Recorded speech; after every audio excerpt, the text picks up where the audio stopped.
Chers téléspectateurs, bonjour, bon après-midi, bonsoir, ça dépend du coin du monde où vous nous regardez. Aujourd'hui, nous allons parler d'un sujet assez intéressant qui va, n'est-ce pas, intéresser beaucoup de jeunes. Nous avons à cette occasion un gars qui est doué, qui a l'étoffe d'un business. Nous avons voulu qu'il soit là, afin qu'il partage avec nous, n'est-ce pas, quelques petites stratégies concernant le petit business. Tu es jeune, tu veux te lancer dans l'entrepreneuriat, tu penses qu'il faudrait toujours avoir des centaines de mille pour te lancer. Aujourd'hui, de par son parcours et de par son expérience, il va partager avec nous ce qu'il sait, ce qu'il a expérimenté, ce qu'il fait jusqu'à présent. Nous vous rappelons que nous filmons à partir de Changsha, une petite ville de la Chine.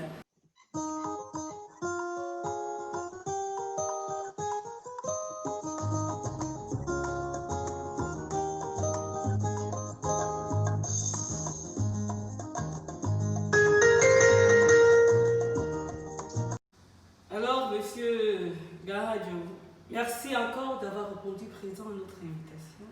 Je vous en prie, mademoiselle Pamela, alias Moda. Comment vous allez? Très bien, vous. Ça va, merci beaucoup. Nous vous rappelons, chers téléspectateurs, que notre invité de marque aujourd'hui est ingénieur de formation. Mis à part cela, il est très présent dans le monde des affaires, du business. Depuis, déjà au Cameroun, il est connu par de nombreux commerçants qui lui ont fait confiance à beaucoup d'égards. Nous sommes en Chine et sans publicité, si vous voulez quelques matières, quelque chose, si vous voulez vous impliquer à quelque niveau, nous sommes là, il est là particulièrement, il s'y connaît, il sera heureux de vous aider. Il s'est proposé aujourd'hui de partager avec nous sa petite expérience concernant le business et encourager un jeune qui nous regarde à se lancer, à ne pas simplement dépendre d'un salaire. Alors, monsieur Warren, que pouvez-vous dire à un jeune qui veut se lancer? Mais tout ce qu'il sait concernant le business, c'est que nous devons entreprendre, il ne sait rien d'autre. Donc, véritablement, quelles sont les bases que doit savoir un jeune qui voudrait entreprendre? Merci, Pamela. Déjà, entreprendre, c'est risqué. Oser se lancer. Entreprendre, c'est comme aller en aventure. Savoir ce que l'on veut pour aller plus loin. Pourquoi je le dis? Parce que dès lors que tu ne sais pas ce que tu veux, mon cher ami, tu seras dans l'aveuglette en fait. Parce que dès lors que tu sais ce que tu veux, tu peux aller n'importe où, même jusqu'au bout du monde, dans les étoiles, arriver sur la lune. Pourquoi? Parce que tu connais déjà ce que tu veux. Beaucoup de jeunes disent que non, vraiment, il me faut plutôt aller voir tel oncle pour qu'il me prête 100 000, pour qu'il me prête 10 000, pour qu'il me prête 2 millions, 3 millions et 4 millions. Avant de se lancer dans un projet, il y a certaines bases, comme le disait mademoiselle Pamela, à d'abord établir, parce que si tu ne fais pas cette base-là, tu ne pourras pas aller loin. Tu ne pourras vraiment pas aller loin, parce que d'autres personnes disent que oui, il faut faire ceci, vraiment j'ai besoin de tel truc comme ça, et pourtant ils n'ont pas eu à faire les calculs. Parce que c'est ces calculs-là qui te permettent de savoir vraiment si ton projet est viable. Donc je propose peut-être, si peut-être tu dis peut-être tu veux faire peut-être dans du fast-food, commence peut-être avec des petits smoothies. Des petits smoothies, genre une petite table, un mixeur, un ananas, des oranges, tu vas en Bopi, tu cherches des petites boîtes et autres. Tu commences d'abord à faire quelque chose, un mini-projet en fait, parce que c'est ce mini-projet qui te permettra de savoir si tu pourras faire un grand projet. Et c'est petit à petit que l'oiseau fait son nid. Oui. Sans oublier aussi le proverbe bamileke qui dit « Marc à qui m'appelle ». Bien sûr, moi vraiment, j'ai aimé ce marque qui m'appelle, ce proverbe, ce petit proverbe du Simon Khan, si je ne me trompe pas, qui disait marque à qui m'appelle. Parce que lorsque tu fais bien tes marques à qui m'appelle, tu sais, tu vas au marché Dakar, à Douala, bien sûr, tu paies 2 tranches de banane, tu achètes des fruits de 500. Ton petit mollet, tu peux l'avoir à 15 000. Un mixeur, genre, on sait que le petit mixeur, ça coûte pas cher. Petit mixeur, les plastiques en Bopi, et tu fais ton jus. Pour un départ, tu commences pas trop cher, hein, parce que genre, les gens quoi, au petit quartier ne veulent pas des trucs trop chers. Pour un départ, tu peux faire 250, 300, la petite boîte de smoothie avec la pipette là. Au fur et à mesure, ce qui est sûr, c'est que tu pourras avoir un peu d'économie. Et c'est grâce à cela que peut-être on pourra même aussi te prendre des petites fêtes. Genre, j'ai ma fête, je t'appelle, tu viens faire des choses aussi. Tu me factures peut-être, peut-être si toi tu vas à 300, tu me factures peut-être à 200. Et les gens aiment bien ça. Pourquoi? Parce que ça fait aussi partie du milieu BCBG, des milieux chics. Les gens aiment bien ça et tout. Pour un départ, il faut laisser. Il faut laisser les employés. Toi-même, tu te charges d'être ton propre employé et pour un premier temps, tu n'auras pas de salaire, bien sûr. Donc, ça veut dire que tu dois commencer avec un agent que tu as d'abord. De prime, parce que il faut commencer petit à petit. D'autres personnes veulent se marquer, d'autres personnes veulent se mettre du grand en fait. Petit à petit, c'est même avec 100 francs, tu peux commencer. Même avec 25, tu peux commencer. Rien que le simple fait que tu payes quelque chose pour revendre, c'est déjà ça l'esprit d'un entrepreneur. C'est déjà ça l'esprit d'entrepreneuriat. Comme je disais, on n'a pas besoin d'argent pour faire un projet. On commence du plus bas échelle, c'est-à-dire, tu vas au marché, c'est que il y a des revendeurs. Il y a des vendeurs, il y a les vendeurs au marché, tu vas peut-être déjà. Même si tu as. Tu sais ce que tu vas te faire des relations. Tu prends la marchandise, tu vends, tu rapportes l'argent de son capital, tu gagnes du bénéfice. C'est maintenant avec ce petit bénéfice-là que tu pourras toi-même entreprendre. Il suffit juste d'une motivation. Parce que c'est la motivation qui te permet de faire certaines choses que tu ne croyais même pas que tu peux le faire. Je prends toujours l'exemple sur moi. Moi, lorsque j'étais plus jeune, j'avais une de mes voisines qui vendait au marché.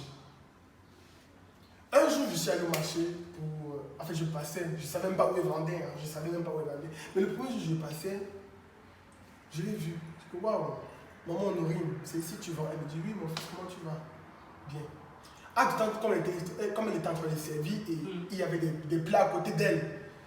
J'ai dit bon, moi, dans ma famille, on m'a toujours appris à aider. Genre, je me suis mise à laver directement.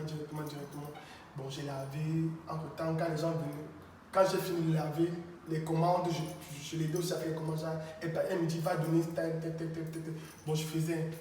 Et à la fin, bon, c'était vers midi, parce qu'elle finissait de vendre à partir de midi. À midi, dès qu'on a fini, j'ai lavé les seaux, les assiettes. Je l'ai encore aidé à aller faire ses courses pour la nourriture du lendemain. À la fin, elle m'a donné une somme de 300 francs. Ne vous inquiétez pas. En ce temps-là, vraiment, l'argent avait encore sa valeur au Cameroun, bien sûr.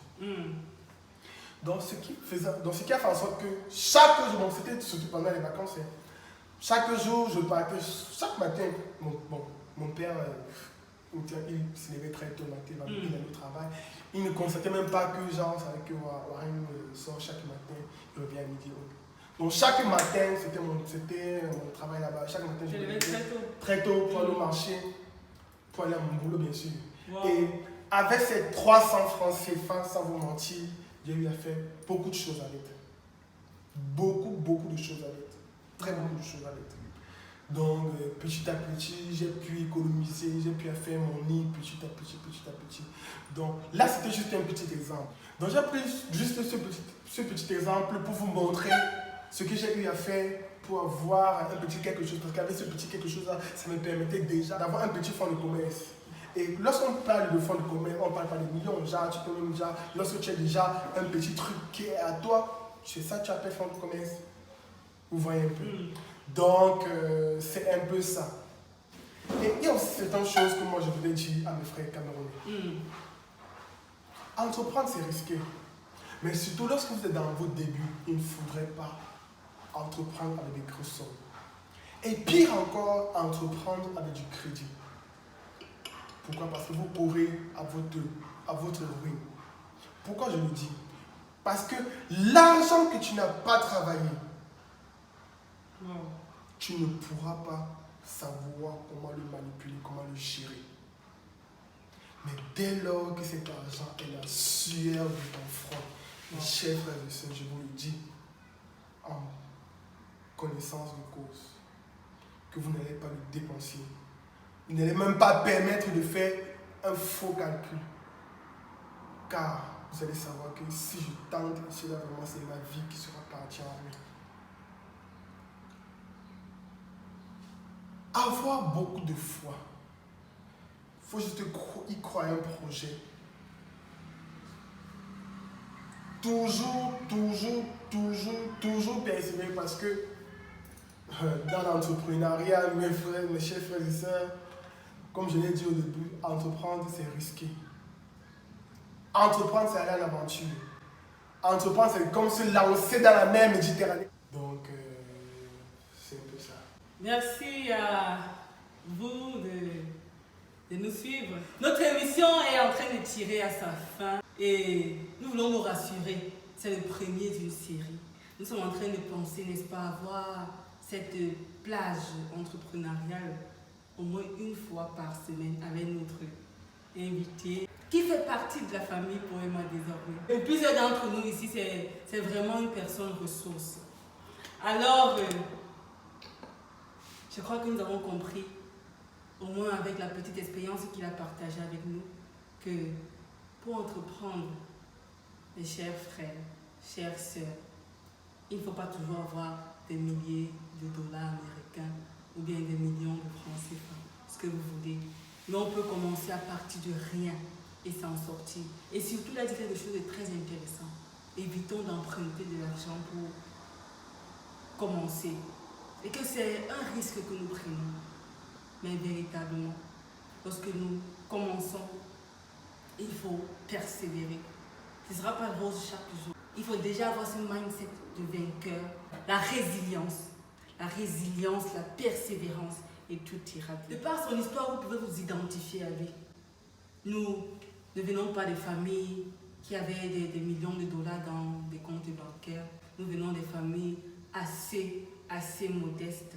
L'importance de l'entrepreneuriat n'est plus, n'est-ce pas, à discuter. Alors, nous nous retrouvons la semaine prochaine pour une autre plage entrepreneuriale avec notre cher Steve Warren Kahajo. Merci encore d'avoir accepté notre invitation. Je vous en prie, mademoiselle. À la caméra, nous avons notre frère Gwané Cédric. À la régie, nous avons Landry Bekefak. À la présentation, c'est votre sœur Mila. Aimablement vôtre. À la semaine prochaine. À la semaine prochaine.